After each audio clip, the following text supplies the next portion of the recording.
हाँ तो मेरे प्यारे भाइयों बहनों, क्या हाल चाल, सब बढ़िया। आई होप आप लोग सब बढ़िया होंगे। भाई साहब, बिटकॉइन काफी लोगों के इमोशंस को हर्ट कर रहा है, क्योंकि कभी तो 1,23,000 तो कभी 1,20,000 के दामन में आ जा रहा है। अभी क्या सीन मुझे मेरे चार्ट्स पर देखने को मिल रहा है? क्या बिटकॉइन यहां से डंप करके 1,17,000 जाने वाला है, या फिर एक न्यू एटीएच जल्दी बनने वाला है?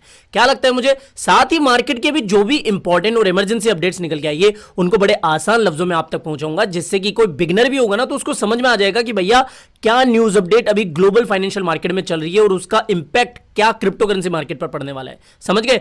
तो मेरे भाई, अगर आप इस चैनल पर पहली बार विजिट करे हो तो ज्यादा दिमाग मत लगाओ। बीते 6-7 सालों से regularly top notch content crypto का आपको देता आया हूं, तो जरूर से इस चैनल को सब्सक्राइब कर लेना, इस वीडियो को लाइक कर देना। और उसके बाद में मेरे टेलीग्राम को अभी तक ज्वाइन नहीं करके रखा है तो क्या कर रहे हो भाई साहब, टेलीग्राम को ज्वाइन कर लो। यहां पर मार्केट से आने वाली सारी इंपॉर्टेंट इमरजेंसी अपडेट में सबसे पहले शेयर करता हूं। इसका लिंक आपको मेरे पिन कमेंट, यूट्यूब का जो कमेंट बॉक्स होता है ना, उसके अंदर मेरा पिन कमेंट मिल जाएगा आपको। उसका पहला ही लिंक ये होगा, इसको ज्वाइन कर लेना। इसके ऊपर क्लिक करते ही आप ज्वाइन हो जाओगे। ठीक है, थोड़ा सा चार्ट्स के ऊपर डिस्कस कर ले, फिर आपकी न्यूज अपडेट्स पे आ जाएंगे। चार्ट्स तो भाई साहब क्लीन है, बिल्कुल साफ सुथरे, और कह रहे हैं कि भाई साहब वेट करो, जब तक 1,17,000 के पास नहीं आएगा मैं बिटकॉइन को लॉन्ग नहीं करूंगा। जब तक बिटकॉइन 1,23,000 के ऊपर नहीं जाएगा मैं बिटकॉइन को लॉन्ग नहीं करूंगा। तो अभी फिलहाल मेरी जो शॉर्ट ओपन होकर रखी थी 1,23,400 के आसपास से, मैं उसको कंटिन्यू कर रहा हूं। एंड आई एम एक्सपेक्टिंग कि बीटीसी एटलीस्ट 1,17,000 से 1,18,000 के आसपास आए।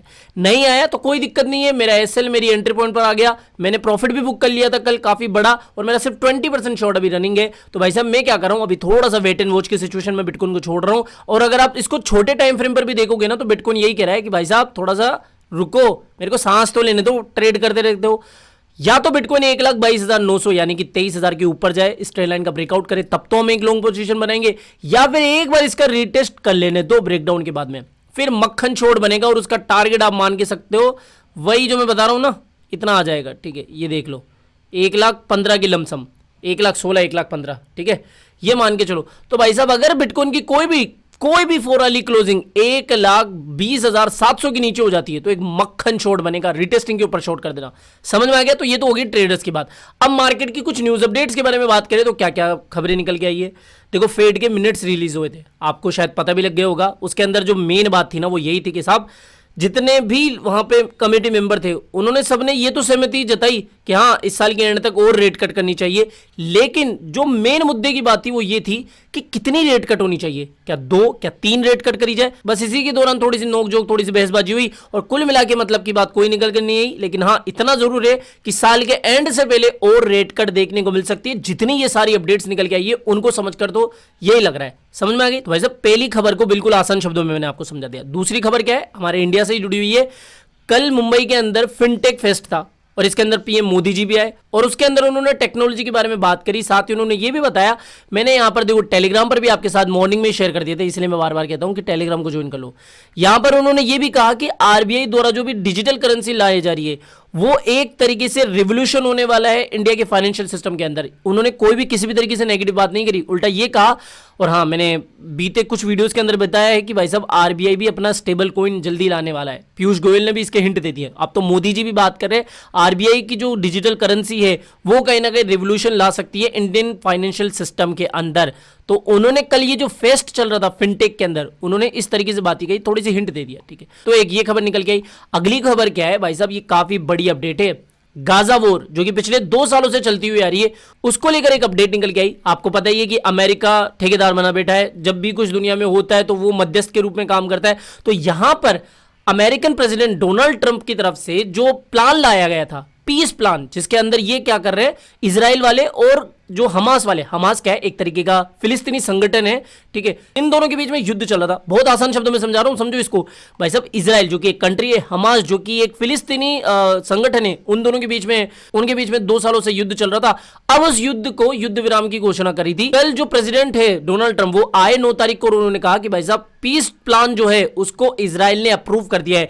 यानी कि इजराइल वालों ने जो ट्रंप का पीस प्लान था उसको एक्सेप्ट कर लिया है, अप्रूव कर दिया है। वहीं जो हमास है उसने भी अप्रूव कर दिया था। इसके अंदर बेसिकली सीज फायर और होस्टेज रिलीज, यानी कि जो इजराइल की सेना के द्वारा जो भी बंदी बनाए गए थे उनको रिलीज करना पड़ेगा। ठीक है, तो बेसिकली इस तरीके से कुछ खबर निकल गई। जैसे ही आई मार्केट में थोड़ी सी पॉजिटिव माहौल बना, थोड़ा सा बिटकॉइन भी पंप हुआ। लेकिन उसके कुछ घंटों के बाद में ही इजरायली सेना ने वापस से बमबारी कर दी। अब जैसे ही ये खबर निकल गई, फिर आपने रिजल्ट देखे कि बिटकॉइन और साथ ही फाइनेंशियल मार्केट में भी जैसे ही खबर निकल गई थोड़ा सा वापस से वैसा ही माहौल बन गया। पहले तो क्या था कि पीएम मोदी भी कांग्रेचुलेशन दे रहे थे गाजा पीस के ऊपर, लेकिन बाद में ये देखने को मिला भाई साहब फिर से इजराइल वाले इस तरीके से कर रहे हैं, तो इसकी वजह से क्या थोड़ा सा हो गया। और आज क्या है, नोबेल पीस प्राइज का अनाउंसमेंट भी होने वाला है, और हो सकता है कि डोनाल्ड ट्रंप का आ जाए। भाई साहब डोनाल्ड ट्रंप तो ऐसे ऐसे मतलब कर रहे हैं जैसे कि अगर उनको ये पीस प्राइज मिल जाएगा तो वो तो मतलब अलग ही लेवल के इंसान हो जाएंगे, ठीक है। इसलिए ये जो पीस प्लान का अप्रूवल था ना वो कुछ ऐसा ही था। अभी ये कह रहे हैं कि भैया नोबेल प्राइज इनको शायद मिल सकता है, लेकिन अभी तक अनाउंसमेंट नहीं निकल गया है, लेकिन आएगा तो वो एक काफी बड़ी अपडेट होगी और इससे ट्रंप साहब शायद खुश भी हो सकते हैं, ठीक है। तो ये एक इंपॉर्टेंट अपडेट थी कि इजराइल और हमास के बीच में जो 2 सालों से युद्ध चल रहा था उसको लेकर एक अपडेट आई थी कि भैया ट्रम्प का पीस प्लान एक्सेप्ट हो चुका है, लेकिन बाद में कुछ घंटों के बाद में ये इजराइल वाले फिर से बमबारी करने लगे, तो अभी तक कुछ क्लियर बात नहीं है, ठीक है। इसके अलावा हमारे मार्केट की सीधी बात करें ना कि भाई साहब मार्केट में देखो, एक तो ये खबर निकल के आई है कि जो स्टेट स्ट्रीट है, काफी बड़ी एसेट मैनेजमेंट कंपनीज ने ये कहा है कि जो इंस्टीट्यूशनल इन्वेस्टर्स है वो अपना जो डिजिटल एसेट एक्सपोजर है वो काफी बढ़ाना चाह रहे हैं, यानी कि डबल भी कर सकते। मतलब क्या है, जो इंस्टीट्यूशनल इन्वेस्टर्स है उनके पास में जो भी क्रिप्टो या डिजिटल एसेट्स है ना, मतलब कि और बाइंग के बारे में बात करें तो ये कहीं ना कहीं हमारे क्रिप्टो मार्केट के लिए अच्छी बात है अगले कुछ सालों के अंदर, ठीक है। 2-3 सालों का टारगेट दिया, विद इन 3 ईयर्स ये इस तरीके से डबल कर सकते हैं डिजिटल एसेट एक्सपोजर, समझे। तो ये एक अपडेट है। बाकी सीधी मतलब की बात आपके देसी लोगों, तो देसी लोगों के लिए सीधी बात ये है कि भाई साहब थोड़ा सा रुको, बिटकॉइन को या तो 1,23,000 के ऊपर कोई भी 4 वाली या डेली क्लोजिंग देने दो, या फिर इसके नीचे क्लोजिंग हो, तो भाई साहब मार्केट में कहीं ना कहीं एक अच्छी लॉन्ग या शॉर्ट की अपॉर्चुनिटी बनेगी।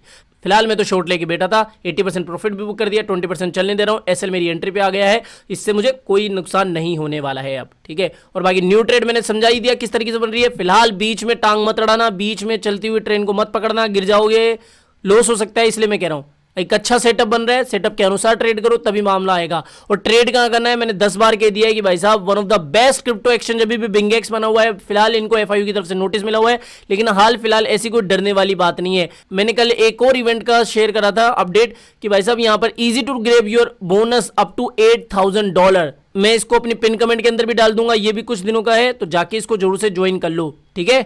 करो यार, क्या कर रहे हो, अच्छा एक्सचेंज है, मैं खुद भी ट्रेड करता हूं, ठीक है। तो आज के लिए इतना ही था दोस्तों। आई होप भी आज के वीडियो आपको पसंद आया होगा। तो वीडियो पसंद आया हो तो डेफिनेटली वीडियो को लाइक करना है, चैनल आप ही के काम का तो चैनल को सब्सक्राइब करके रख लेना है। मिलते हैं जल्दी नए अपडेट के साथ, टिल देन जय हिंद, जय भारत।